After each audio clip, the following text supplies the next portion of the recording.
Hello guys! Ayan, so ako ulit ang inyong Auntie Eileen. So pag-uusapan naman natin ngayon paano kung wala kang enough na food sa iyong employer. So anong gagawin mo? Anong mangyayari sa iyo? Wow! Ang galing sumayaw at ang ganda. Ganyan ang mga dugong Pilipino. So yun guys, bali ganito na lang po although hindi ka sobrang titipirin ka or wala ka talaga makain pero lang talaga silang amount or kung ano lang yung budget yun ganun sa isang buwan. So kung tingin mo naman para sa iyo is hindi siya enough, kasi nga sagot naman talaga ng employer yun sa pagkain natin, ang mga toiletries natin, ang mga kung ano-ano man, yan ay matatackle dyan during sa seminar nyo sa MOM. Ano naman nila yung mga rights nyo, tsaka kung ano yung dapat na provided ng employer para sa inyo. Ngayon, kung binigyan na rin kayo ng employer sa pagkain na tingin nyo hindi sapat sa inyo, kasi nga tayong mga Pilipino sa food is life. So sila kasi dito syempre, kung ano yung culture nila is dapat tayo ang mag-adapt or kung baga mag-adjust tayo kasi kumbaga tayo yung nangangamuhan sa kanila. So yun, at saka minsan kasi may mga employer na hindi matanong sa atin kung kumain na ba tayo or ano, kasi nga mga busy mga tao yan.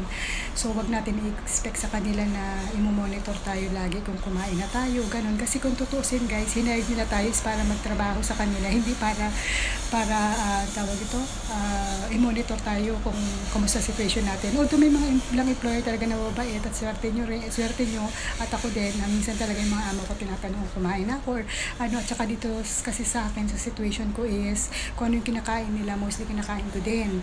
So swerte ko. Pero kasi ako guys is meron po talaga akong sakit na pag nalipasan ako ng gutom, nanginginig ako at sobrang tagal bago mawala yung panginginig ko. Ganun po kasi talaga yun ako. Kaya hindi talaga ako pwede magutuman. At yung coffee, yung parang ano ko talaga na mainit, yung ganun sa katawan, yun talaga kailangan ko yun. Pag pinaramdaman ko medyo nagpapalpitate ako, ano na ako niyan, kahit anong busy ko, kakain ako ng something na ano. So yun, paano na lang pala guys kung halimbawa katulad niyan, yung binigay sa'yo na mga biscuits mo or something mo is kailangan mong budgetin sa isang buwan. So paano na, 'di ba?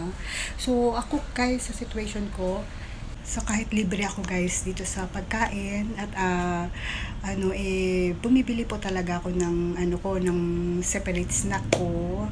So maliban sa provided nilang pagkain sa akin, may sarili din ako na pang snack ko, or if ano tawag doon, yung makukukot, yung ganon, yung mga Carls, yung mga ganon, candies, yung mga ganyan. Kasi dito naman weekly naman may day off, or kung ano naman, pwede naman isang beses, dalawang beses, o basta during your day off, pag lumabas ka, bili ka ng something na makakain mo dito sa bahay. Kasi hindi naman all the time lagi kang nakakalabas. Kung halimbawa maubusan ka na snack or maubusan ka ng bumili ka na lang guys. Wag mong tipirin na sarili mo, kaya ka nga nagtatrabaho para tawag dito, para may provide sa needs ng mga mahal mo. Siyempre needs mo rin, dapat ma-provide mo rin.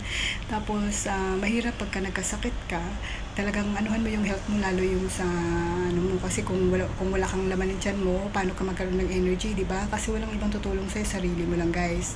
So yun, sa situation ko talaga, dahil yun nga, may sarili akong pagkain din maliban sa binibili nila. So anytime na halimbawa napagod ako or nagutom ako, or yung parang feeling ko mangangatal na ako, magsastop muna ako sa trabaho ko, magkukukot ako ng something hanggang sa tapos inom ng tubig, ganun. Or meron ako talaga dito na talaga nila sa akin, talagang every afternoon may coffee break talaga ako guys. Talaga nagkakape ako kasi coffee is life. So yun, nung una siguro medyo na sila sa akin kasi madalas ako magkape, pero ngayon nakasanayan na nila. So dead ma lang sila kahit mag-ano gawin nila dyan, basta paghapon talaga nagkakape ako.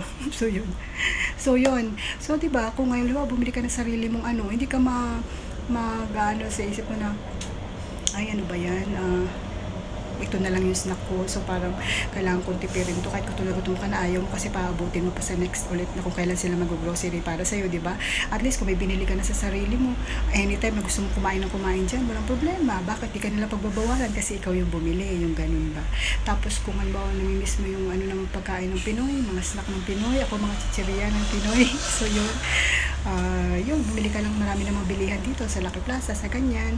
Maraming mga so dalhin mo lang dyan sa mo. Ako kasi miss na corner ako. So meron talaga akong mga pagkain dyan lang na anytime na gusto ko kumain o meron ako dyan. So yun, at least kung bumili ka para sa sarili mo, hindi ka mako-conscious o hindi ka na kahit gutom ka na, kailangan mo siyang paabutin kung hanggang kailan ka ulit bibigyan ng grocery mo, yung ganun.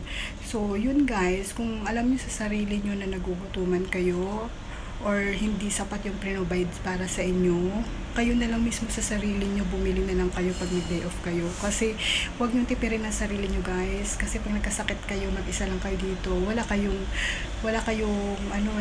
pag nagkasakit kayo, kasi yung katawan nyo, yung nyo dito, puhunan nyo, pag nagkasakit kayo, uwi kayo, so paano na? So yun, kaya mas maganda yung pag nagtrabaho tayo, may energy tayo, at alam naman natin pag nagugutuman tayo or gutom tayo habang nagtatrabaho tayo, minsan talaga parang hindi tayo concentrated. So yun guys, so madalas usually candy, wag kayo magkuhan kasi ang candy madali lang naman yan na nyo yan habang nagtatrabaho kayo, tapos sabay inom tubig, pampatanggal lang ng pantawid gutom lang ba kung ganun. Kasi kung minsan pag mga chips or mga ang tawag dito, or kaya mga biscuits, kailangan mo pa mag-stay sa isang lugar para ubusin yun Unlike sa candy kasi mo lang yun, tapos pwede ka nang continue sa work mo, diba? Kung medyo naiilang-ilang kasi hindi pa yun yung oras ng break time mo, hindi pa yung oras ng lunch mo, ganun. So yun guys, kung alam nyo na magugutuman kayo or hindi sapat, please lang pumili kayo. Huwag kayong manghinayang sa pera na huwag yung tipirin ng sarili nyo. Kung pang silbi at malaki ang sinasahod nyo, kung sarili nyo, titipirin nyo, oo, nandun na tayo na maipapadala natin sa pamilya natin, kaya nga tayo nagtatrabaho dito. Kung naiisip natin ng ibang tao, isipin din natin yung sarili natin. Kasi pag nagkasakit tayo, sarili lang din naman natin ang makakatulong sa atin. So yun, dapat talaga natin yung sarili natin. Kaya kung sa iba na tingin nyo nagugutuman kayo or hindi sapat ang pagkain nyo, gumawa kayo ng way para makakain kayo ng maayos. Yun. Kung kayo gagastos, wag niyo isipin yung gastos kasi dapat sarili nyo talaga unahin nyo. Kaya nga kayo nagtatrabaho. So yun lang guys.